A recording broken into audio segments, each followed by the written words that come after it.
अस्सलाम वालेकुम, this is Munir Ahmad. Dear students, हम बायोलॉजिकल मालिक्यूल्स को डिस्कस कर रहे थे कि बायोमालिक्यूल्स क्या हैं या बायोलॉजिकल मालिक्यूल्स क्या हैं। हमने कहा था कि बायोलॉजिकल मालिक्यूल्स या बायोमालिक्यूल्स वो मालिक्यूल्स हैं जो लाइफ के अंदर पाए जाते हैं या लाइफ से रिलेटेड हैं। उन मालिक्यूल्स को बायोमालिक्यूल्स कहते हैं। फिर बायोमालिक्यूल्स में हमने कहा था कि जो मोस्ट इंपॉर्टेंट या बेसिक बायोमालिक्यूल्स हैं वो हैं वाटर, इसके बाद कार्बोहाइड्रेट्स, नेक्स्ट था protein, lipids and next one था न्यूक्लिक एसिड। फिर हमने ये कहा था कि ये जो बायोमॉलिक्यूल का चैप्टर है या बायोकेमिस्ट्री का जो चैप्टर है, इसमें हम इन मॉलिक्यूल्स को डिटेल से डिस्कस करेंगे।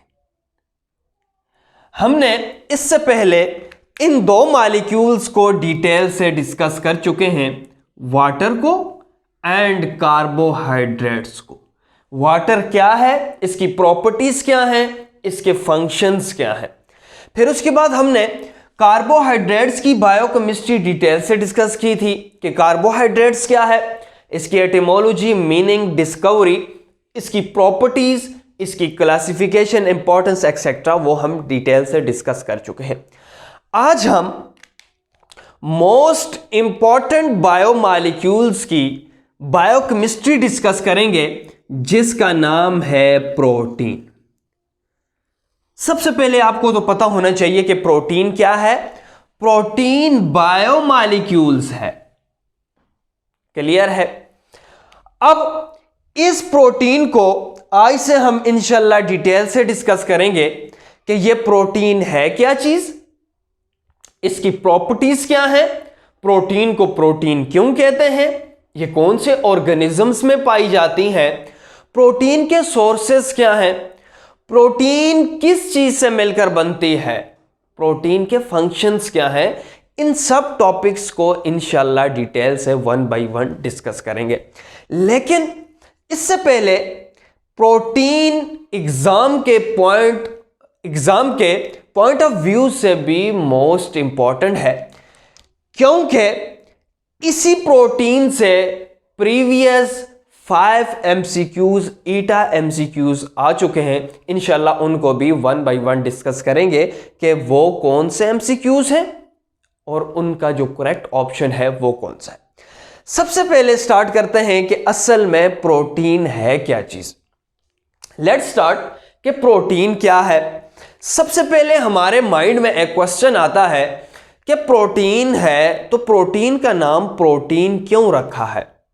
मीन्स के सबसे पहले हम एटिमोलॉजी या मीनिंग को डिस्कस करते हैं कि प्रोटीन का वर्ड का मतलब या एटिमोलॉजी क्या है। एटिमोलॉजी हम बार बार डिस्कस कर चुके हैं, एटिमोलॉजी मीनिंग को कहते हैं। अब प्रोटीन को प्रोटीन क्यों कहते हैं। प्रोटीन ग्रीक वर्ड प्रोटियस से डिराइव्ड हुआ है और प्रोटियस कहते थे होल्डिंग फर्स्ट प्लेस। ग्रीक में प्रोटियस कहते थे होल्डिंग फर्स्ट प्लेस। इसका क्या मतलब है, या कहते थे प्राइम इंपॉर्टेंस, या कहते थे चीफ इंपॉर्टेंस।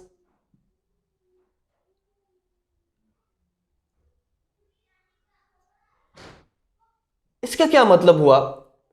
ग्रीक में प्रोटियस का लफ्ज इन के लिए यूज होता था, मीन्स के कोई भी चीज इंपॉर्टेंट हो, कोई भी चीज वाइटल हो, उसके लिए एक वर्ड यूज करते थे प्रोटियस का। किस जुबान में, ग्रीक में। अब प्रोटीन को प्रोटीन क्यों कहते हैं, क्योंकि प्रोटीन हमारी बॉडी में प्राइम इंपॉर्टेंस रखता है। चीफ इंपॉर्टेंस रखता है। बॉडी के अंदर मेजॉरिटी जितने भी फंक्शंस हैं, मेनली अगर देखा जाए तो प्रोटीन का उसमें रोल है। मींस के प्राइम को, चीफ इंपॉर्टेंस को, होल्डिंग फर्स्ट प्लेस को ग्रीक में क्या कहते थे? प्रोटीन्स कहते थे। इस वजह से प्रोटीन का नाम प्रोटीन पड़ा है, क्योंकि प्रोटीन ऐसे फंक्शंस बॉडी में परफॉर्म करता है जिसकी वजह से प्रोटीन को हम प्राइम कह सकते हैं, चीफ कह सकते हैं, क्योंकि इसका इंपॉर्टेंट रोल है। अब फिर आपके माइंड में क्वेश्चन आएगा, क्योंकि हमने डिटेल से डिस्कस अभी नहीं किया कि सर क्या इंपॉर्टेंस है हमारी बॉडी के अंदर, क्या है ऐसी जो आपने इसको चीफ का नाम भी दिया, प्राइम का नाम भी दिया। बड़ा इंटरेस्टिंग बात है डियर स्टूडेंट्स। आपको पता है हमारी बॉडी के अंदर एंजाइम्स हैं, बिल्कुल हैं। ये जितने भी एंजाइम्स हैं जिनका काम मेटाबॉलिज्म को रेगुलेट करना होता है, मेटाबॉलिज्म को रेगुलेट करना होता है, ये डिफरेंट फंक्शन परफॉर्म करने होते हैं। ये क्या है? एंजाइम्स है। और बेसिकली देखा जाए तो एंजाइम की नेचर भी प्रोटीन है, मींस के प्रोटीन से ही एंजाइम्स बनते हैं। पॉइंट क्लियर है? इसके बाद अगर इसकी दूसरी इंपॉर्टेंस देखी जाए, ट्रांसपोर्टर या कैरियर की बात की जाए,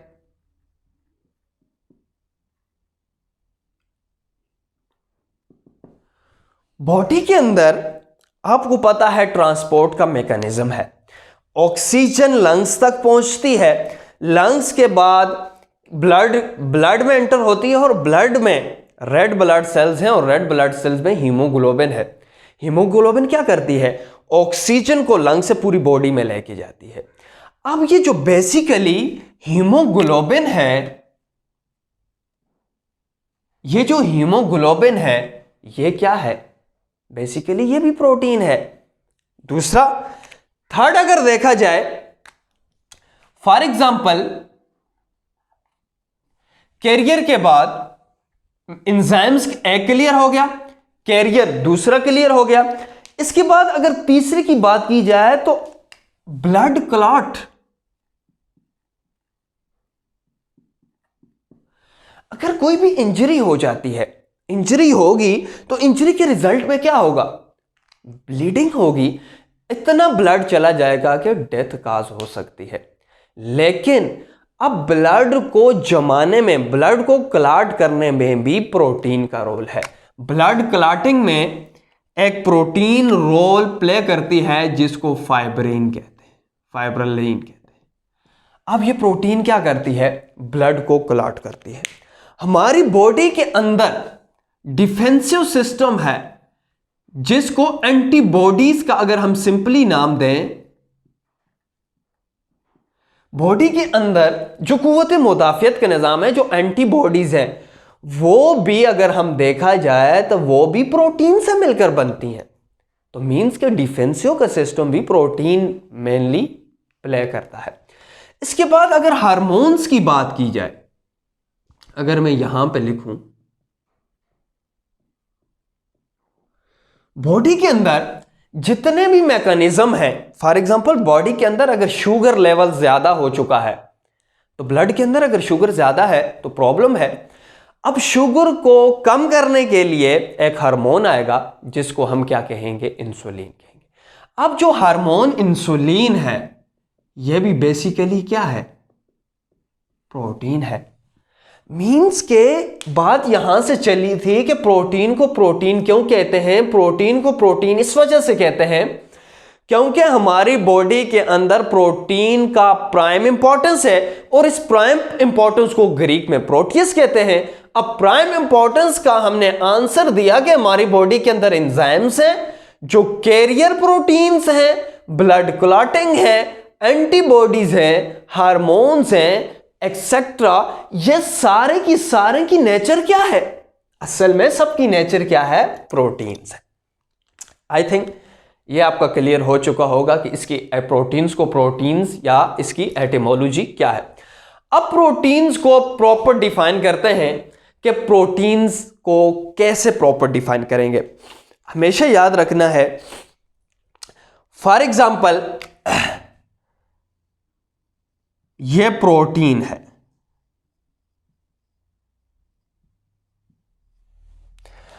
अब आपने मुझे यह बताना है कि वो जो बहुत सारी यूनिट्स है, वो कंपाउंड्स जो बहुत सारी यूनिट से मिलकर बनता है, उन कंपाउंड्स को हम क्या कहते हैं? पॉलीमर कहते हैं। ये जो वर्ड है पॉलीमर, ये बार बार, ये इस चैप्टर में भी, वैसे भी बायोलॉजी में बार बार यूज होगा कि पॉलीमर। तो पॉलीमर का कॉन्सेप्ट आपने समझना है कि पॉलीमर क्या है। ऐसा कंपाउंड जो बहुत सारी स्मॉल यूनिट से मिलकर बना हो, ऐसे कंपाउंड्स को पॉलीमर कहते हैं। अब ये जो स्मॉल यूनिट से मिलकर बना है, इस स्मॉल यूनिट्स को प्रोटीन के केस में अमाइनो एसिड्स कहेंगे। मींस के प्रोटीन क्या है? पॉलीमर है, और इसकी जो स्मॉल यूनिट्स हैं वो क्या हैं? अमाइनो एसिड्स हैं। यही इसकी प्रॉपर डिफिनीशन है कि प्रोटीन्स क्या है। अब इसको प्रॉपर डिफाइन करते हैं कि प्रोटीन क्या है। Proteins are large macromolecules. Protein क्या है? लार्ज मैक्रोमॉलिक्यूल्स है। आपको पता है कि मैक्रोमॉलिक्यूल का कॉन्सेप्ट क्या है? मैक्रोमॉलिक्यूल्स हम पहले भी डिस्कस कर चुके हैं कि एक मॉलिक्यूल होता है माइक्रो, एक होता है मैक्रो। मैक्रो का यह मतलब है कि वो कंपाउंड्स जो लार्ज यूनिट से मिलकर बनता है, जिसमें ज्यादा यूनिट्स हों, उनको हम क्या कहेंगे? Macro molecule. जिनका मॉलिक्यूलर वेट ज्यादा होता है, उनको हम मैक्रो कहते हैं। अब माइक्रो किसको कहेंगे? एक स्मॉल यूनिट को जिसका मॉलिक्यूलर वेट बहुत कम है, एक स्मॉल यूनिट को। फॉर एग्जांपल अगर मैं यूं ब्लैक को बाहर निकाल दूं, ये एक यूनिट को बाहर निकाल दूं, तो ये जो एक यूनिट है या एक अमाइनो एसिड है, ये क्या है? माइक्रो मॉलिक्यूल है। सो प्रोटीन क्या है? एमसीक्यूज के लिए मोस्ट इंपॉर्टेंट है, प्रोटीन मैक्रो मॉलिक्यूल्स है या माइक्रो मॉलिक्यूल्स है? तो डेफिनेटली आप कहेंगे ये मैक्रो मॉलिक्यूल्स है। अगर यह कहा जाए कि अमाइनो एसिड क्या है, तो आपने कहना है कि ये माइक्रो मॉलिक्यूल है। क्लियर है? अब क्या प्रोटीन पॉलीमर्स है? तो डेफिनेटली पॉलीमर्स है। क्या स्मॉल यूनिट या स्ट्रक्चरल यूनिट प्रोटीन की क्या है? तो आपने टिक करना है अमाइनो एसिड है। यहां पे आपके 4 ईटा एमसीक्यूज क्लियर हो चुके हैं। ये मैक्रोमॉलिक्यूल्स प्रोटीन है, अमाइनो एसिड माइक्रोमॉलिक्यूल्स है, इसको हम पॉलीमर कहते हैं, और स्मॉलेस्ट यूनिट या बेसिक यूनिट प्रोटीन की क्या है? अमाइनो एसिड है। अब इन्हीं पॉइंट्स को डिफिनीशन पे अप्लाई करते हैं। Proteins are large macromolecules polymer which made of small units called amino acid. जो स्मॉल यूनिट से मिलकर बनता है, इन यूनिट्स को असल में क्या चीज कहते हैं? अमाइनो एसिड्स कहते हैं। अब एक और इंपॉर्टेंट एमसीक्यूज है कि जैसे हमने वाटर को जब हम डिस्कस कर रहे थे, तो हमने कहा था कि वाटर की साइंटिफिक स्टडी हाइड्रोलॉजी, कार्बोहाइड्रेट्स की साइंटिफिक स्टडी ग्लाइकोबायोलॉजी, प्रोटीन की साइंटिफिक स्टडी को क्या कहेंगे? सो प्रोटीन की साइंटिफिक स्टडी को प्रोटियोमिक्स कहते हैं। यह आपने इंपॉर्टेंट पॉइंट है, इस पॉइंट को आपने स्टार मार्क भी करना है और इंपॉर्टेंट है। प्रोटियोमिक्स क्या है? Proteomics is the large scale study of protein is known as proteomics। ये एक ब्रांच है जिसमें हम प्रोटीन को स्टडी करते हैं। इसके बाद नेक्स्ट इंपॉर्टेंट है ईटा एमसीक्यूज के पॉइंट ऑफ व्यू से भी। अब प्रोटीन को किसने डिस्कवर्ड किया है? प्रोटीन को डिस्कवर्ड किया है एक साइंटिस्ट ने, जिसका नाम है जॉन जैकब ब्रेजिलस। इन 1838 में डिस्कवर्ड किया है प्रोटीन को। अब कुछ इंपॉर्टेंट पॉइंट्स मैंने लिखे हैं जो ईटा के पॉइंट ऑफ व्यू से मोस्ट इंपॉर्टेंट है। एक पॉइंट मैंने ये लिखा है कि ये मोस्ट अबंडेंट ऑर्गेनिक कंपाउंड है। डेफिनेटली इस टाइम आपके माइंड में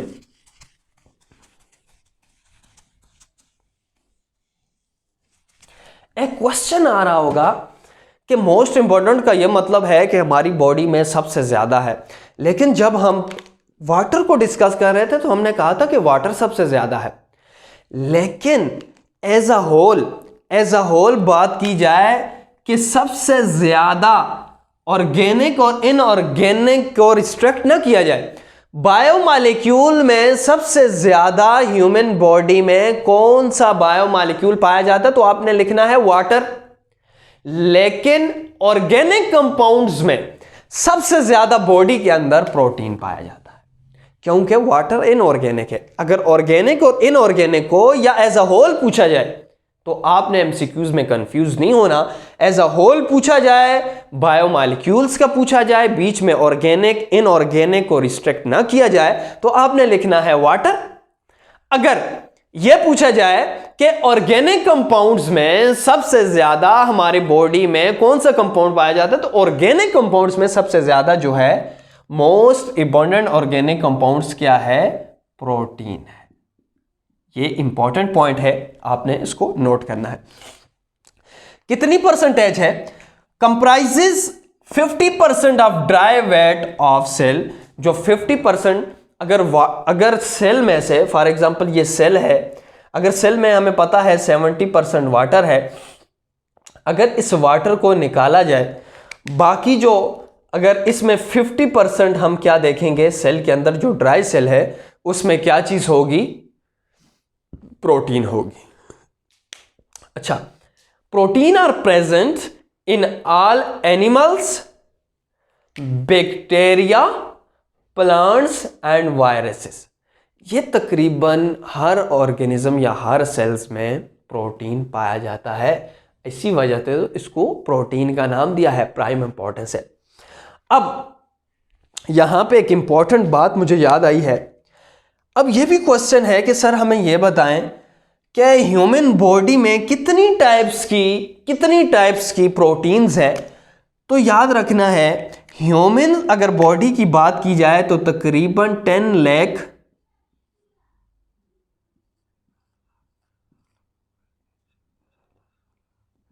10 लाख जो हैं वो प्रोटीन्स होती हैं, डिफरेंट टाइप्स ऑफ प्रोटीन्स होती हैं इन केस ऑफ ह्यूमंस। अगर बैक्टीरिया या इकोलाई की बात की जाए तो इकोलाई में अप्रोक्सीमेटली 3000 जो हैं वो पाई जाती हैं। अब इसके बाद अगर कंपोजिशन की बात की जाए कि प्रोटीन है, तो प्रोटीन की बेसिक कंपोनेंट्स क्या हैं। बेसिकली देखा जाए तो बेसिकली कार्बन, नाइट्रोजन, हाइड्रोजन और ऑक्सीजन बेसिक कंपोनेंट्स ये हैं। कुछ प्रोटीन्स में ये देखा है कि हमें सल्फर भी कुछ प्रोटीन्स में मिलता है। कुछ ऐसे अमाइनो एसिड को हम डिस्कस करेंगे जिसमें हमारे पास सल्फर पाया जाता है। तो मोस्टली बेसिक कंपोनेंट्स कौन से हैं, carbon, nitrogen, hydrogen and oxygen, और कुछ में सल्फर पाया जाता है। अब आगे मैंने कुछ सोर्सेज लिखे हैं जो आपके माइंड में होंगे कि सर हमें यह बताएं कि ऐसे कौन से सोर्सेज हैं, ऐसी कौन सी चीजें हैं जो हम डेली यूज भी करते हैं और जिनमें सबसे ज्यादा प्रोटीन है, मोस्टली प्रोटीन है। तो सोर्सेज में एग है, चीज है, मिल्क है, fish, meat, poultry, seeds, nuts, beans etcetera, ये सारे जो हैं, इनके अलावा जो वेजिटेबल्स वगैरह, ये सारे क्या हैं, प्रोटीन्स के सोर्सेज हैं। अब यहां से एक इंपॉर्टेंट टॉपिक हम स्टार्ट कर रहे हैं जिसका नाम अमाइनो एसिड है। फॉर एग्जांपल गौर करना है आपने, फॉर एग्जांपल ये कोई भी प्रोटीन है,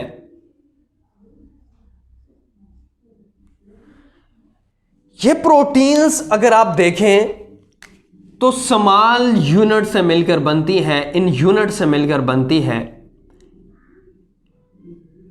एज अ होल क्या है, ये प्रोटीन है। प्रोटीन्स इन स्मॉल यूनिट से मिलकर बनती है और इन स्मॉल यूनिट्स को हमने किसका नाम दिया है, अमाइनो एसिड का नाम दिया। अब यहां से क्लियर होगा कि अमाइनो एसिड क्या है। आप खुद डिफाइन कर सकते हैं कि अमाइनो एसिड क्या है। प्रोटीन का जो स्मॉल मोनोमर है या प्रोटीन का जो स्मॉल यूनिट है, इसको हम क्या कहते हैं? अमाइनो एसिड कहते हैं। सो अमाइनो एसिड क्या है, इसके स्ट्रक्चर को भी डिस्कस करेंगे। सबसे पहले इसको डिफाइन करते हैं कि अमाइनो एसिड है क्या चीज। The small monomer or unit of protein known as amino acid. अगर इस एक अमाइनो एसिड की स्ट्रक्चर को अगर मैं डिस्कस करूं तो इस अमाइनो एसिड की स्ट्रक्चर कुछ यूं होगी। एक हमारे पास सेंट्रल कार्बन होता है जिसको हम अल्फा कार्बन का नाम भी दिया जाता है। इस कार्बन के साथ एक साइड पे COOH बॉन्ड लगा होता है, एसिडिक ग्रुप लगा हुआ होता है, सॉरी। इसके दूसरी साइड पे अमाइन ग्रुप लगा होता है। अगर इसको मैं यूं लिखूं, और कार्बन के एक साइड पे यहां पे हाइड्रोजन भी हो सकता है, और जो फोर्थ साइड है यहां पे हमारे पास लगा हुआ होता है आर ग्रुप। ये जो है बेसिक स्ट्रक्चर है किसकी? एक अमाइनो एसिड की। अब यहां पे एक इंपॉर्टेंट बात है कि सर आप हमेशा कोई भी टर्म यूज करते हैं तो हमें यह बताते हैं कि ये नाम क्यों पड़ा, मीन कि इसकी एटिमोलॉजी बताते हैं। तो अमाइनो एसिड की डिफिनीशन तो हमें क्लियर है कि अमाइनो एसिड स्मॉल यूनिट है। अमाइनो एसिड को अमाइनो एसिड क्यों कहते हैं? क्योंकि अमाइनो एसिड वो कंपाउंड है जिसमें एसिडिक ग्रुप भी पाया जाता है और अमाइन ग्रुप भी पाया जाता है। अमाइनो एसिड, अमाइनो एसिड, इस पॉइंट को मैं अगेन रिवाइज कर रहा हूं कि अमाइनो एसिड को अमाइनो एसिड क्यों कहते हैं? क्योंकि ये वो कंपाउंड है जिसके अंदर अमाइन भी है और एसिड भी है, इस वजह से इसको अमाइनो एसिड कहा जाता है। यहां से आगे कुछ इंपॉर्टेंट प्रॉपर्टीज बता रहा हूं। अब इस कार्बन को अल्फा कार्बन कहते हैं क्योंकि फंक्शनल ग्रुप, अच्छा यहां पे एक इंपॉर्टेंट बात है कि सर इसका फंक्शनल ग्रुप क्या होगा। अगर आपने कार्बोहाइड्रेट्स का लेक्चर नहीं देखा तो कार्बोहाइड्रेट्स में उसके इंट्रोडक्शन में मैंने डिटेल से बताया है कि फंक्शनल ग्रुप असल में है क्या चीज, ठीक है, वो लेक्चर आप देख लें। अब फंक्शनल ग्रुप ऐसा कंपाउंड है जिसके साथ फंक्शनल ग्रुप ये कार्बोक्सिलिक या एसिड वाला भी लगा हुआ है और अमाइन वाला भी लगा हुआ है। अब फंक्शनल ग्रुप के साथ जो कार्बन है उसको हमने किसका नाम दिया? अल्फा कार्बन का नाम दिया। और एक ऐसा कार्बन, ये एक और इंपॉर्टेंट एमसीक्यूज है, ऐसा कार्बन जिसके साथ 4 डिफरेंट ग्रुप्स लगे हुए हों, ऐसा कार्बन जिसके साथ 4 डिफरेंट कंपाउंड्स लगे हुए हों, तो ऐसे कार्बन को कायरल सेंटर का या मॉलिक्यूल का नाम भी दिया जाता है। यह इंपॉर्टेंट पॉइंट था। क्या अमाइनो एसिड की स्ट्रक्चर सिमेट्रिक है या एसिमेट्रिक है? तो हमेशा याद रखना है, अगर दोनों साइड्स पे कंपाउंड सिमिलर हो, अगर यहां भी एसिडिक होता तो यहां पे भी एसिड होगा, तो फिर हम कह सकते थे सिमेट्रिक है। लेकिन चारों क्या हैं? डिफरेंट हैं, तो ऐसे कंपाउंड को एसिमेट्रिक कहा जाता है।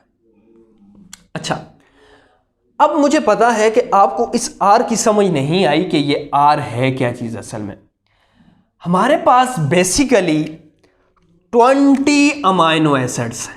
कितने अमाइनो एसिड हैं? 20 डिफरेंट टाइप्स के अमाइनो एसिड हैं। अब फॉर एग्जांपल एक अमाइनो एसिड है, अब इसके साथ अगर CH3 लगा हुआ है तो ये एक टाइप का अमाइनो एसिड है। अगर इसके साथ 2 कार्बन अटैच हो जाते हैं, एग्जांपल दे रहा हूं, तो ये दूसरा अमाइनो एसिड बन जाएगा। बाकी क्या है, सेम है, स्ट्रक्चर सेम है। अगर यहां इसके साथ कुछ और ग्रुप लग जाए, ये ग्रुप लग जाए, तो ये कुछ और अमाइनो एसिड बन जाएगा। तो बेसिकली अगर हम देखें अमाइनो एसिड की ये जो ऊपर वाली ये वाली जो स्ट्रक्चर है ये सेम है, लेकिन ये क्या है, चेंज हो रही है, और ये चेंज होने की वजह से अमाइनो एसिड चेंज हो रहा है। तो इस वजह से इसको हम कॉमन स्ट्रक्चर में सिर्फ R से रिप्रेजेंट करते हैं, क्योंकि ये जो R है ये क्या है, वेरिएबल है, ये चेंज होता है तो अमाइनो एसिड्स चेंज होते हैं। तो बेसिकली हमारे पास कितने अमाइनो एसिड्स हैं, 20 अमाइनो एसिड्स हैं। लेकिन यहां पे एक और इंपॉर्टेंट पॉइंट है कि सर आपने बताया है कि यहां पे प्रोटीन तो ह्यूमंस के केस में 10 लाख से भी ज्यादा हैं, तो आपने अमाइनो एसिड सिर्फ 20 बताए हैं। ये क्या बात हुई, 20 अमाइनो एसिड हैं और प्रोटीन्स लाखों के हिसाब से है। ये एक इंपॉर्टेंट कॉन्सेप्ट है।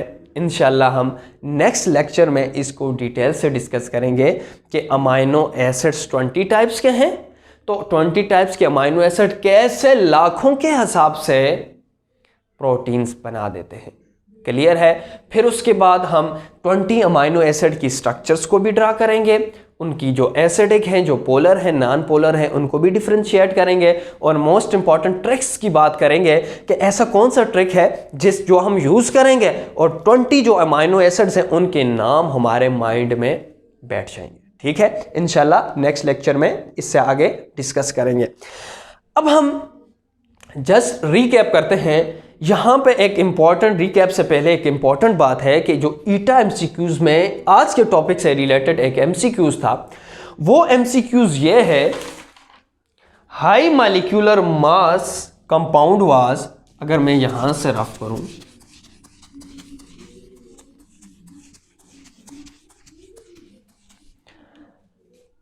एमसीक्यूज ये है, high molecular mass compound was, high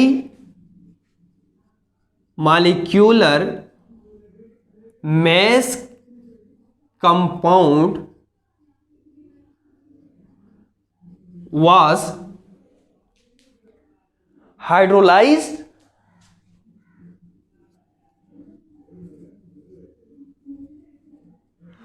product was analyzed and found the amino acid.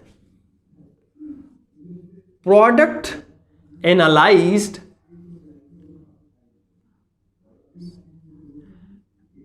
and product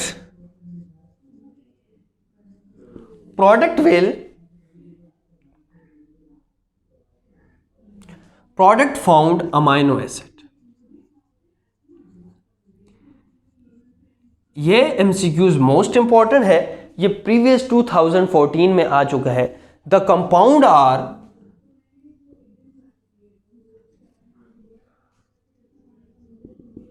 number 1 protein है, नंबर 2 कार्बोहाइड्रेट्स है, नंबर C लिपिड्स हैं, नंबर D न्यूक्लिक एसिड। अब ये जो MCQs है ये ईटा MCQs 2014 में आ चुका है। अब इस पॉइंट को आपने गौर से सुनना है कि इसका मतलब क्या है। कहता है कि हाई मॉलिक्यूलर मास कंपाउंड एक ऐसा कंपाउंड था जिसका मॉलिक्यूलर वेट ज्यादा था। फॉर एग्जांपल ये कंपाउंड, जब इसको हाइड्रोलाइज करवाया गया, जब इसको तोड़ा गया, जब इसमें वाटर ऐड किया, तो वाटर ने क्या किया, इसकी जो स्मॉल यूनिट्स हैं उसको सेपरेट कर दिया। इसको कहते हैं हाइड्रोलिसिस। क्लियर है। और जो प्रोडक्ट एनालाइज किया, द प्रोडक्ट जो था वो अमाइनो एसिड था। ये जो प्रोडक्ट था ये जो स्मॉल यूनिट्स थे हाइड्रोलाइज्ड के बाद बने, ये अमाइनो एसिड थे। सो द कंपाउंड आर, वो बेसिकली ये कंपाउंड कौन सा होगा? तो आपको पता है वो कंपाउंड जो टूट के अमाइनो एसिड बनाता है वो बेसिकली प्रोटीन है। तो इसका जो करेक्ट ऑप्शन है, बात सिंपल है लेकिन बात घुमाई हुई है। अब क्या इसका जो करेक्ट ऑप्शन है वो है प्रोटीन से। अब रिकैप करते हैं कि आज हमने क्या क्या डिस्कस किया। आज हमने इंट्रोडक्शन किया प्रोटीन्स का, कि प्रोटीन्स क्या है। Protein is derived from Greek word proteus which mean holding first place, prime importance और chief importance. And the proper definition of protein is proteins are large macromolecules polymers which made of small units called amino acid, and the study of protein is known as proteomics. Who discovered protein? Protein was first discovered by John Jacob Berzelius in 1838, and the few important points are: most abundant organic compounds, not inorganic compounds, is protein, comprises 50% of dry weight of cell. They are present in all type of cell. And then we discussed chemical composition. The basic components of protein is carbon, nitrogen, hydrogen, oxygen, and sometime or in few proteins or sulfur is also present. And then we discuss our sources of proteins: egg, cheese, milk, fish, poultry, beans, nuts, etc. Seeds, most important seeds, are the sources of proteins. And then we discuss amino acid. What is amino acid? Amino acid is small monomer or small unit of protein is known as amino acid. And then we discuss a most important MCQs related to today's topic is high molecular mass compound was hydrolyzed, the product analyzed, and product found amino acid. The compound are protein, carbohydrates, lipids, and nucleic acid. So correct option is protein. Inshallah